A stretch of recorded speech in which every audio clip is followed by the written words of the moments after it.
નમસ્કાર ખેડૂત મિત્રો, ખેડૂત પ્રયાસ ચેનલમાં આપનું સ્વાગત છે।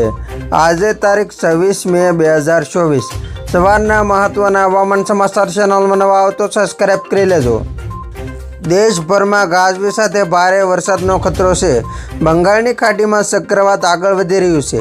બંગાળની ખાડીમાં સર્જાયેલા ભયંકર ચક્રવાત બાદ આજે ભારે વરસાદ પડશે।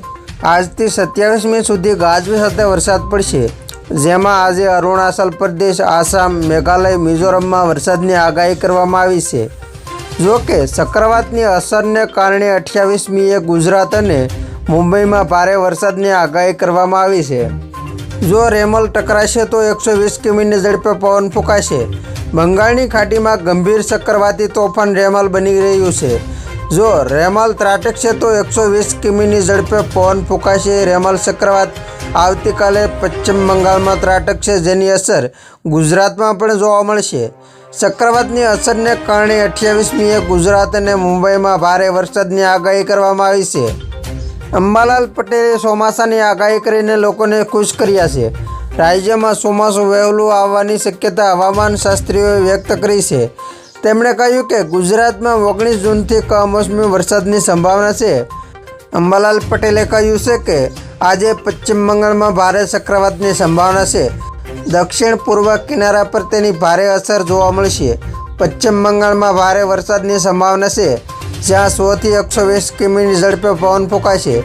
જૂનના અંતમાં જૂનના પ્રારંભમાં અરબી સમુદ્ર ચક્રવાતથી પ્રભાવિત થશે। 8 જૂન પછી અરબી સમુદ્રમાં ચક્રવાતને કારણે વીજળી પડવાની શક્યતા છે। અંબાલાલ પટેલે ગાજવીજ સાથે વરસાદની ગતિવિધિની આગાહી કરી છે।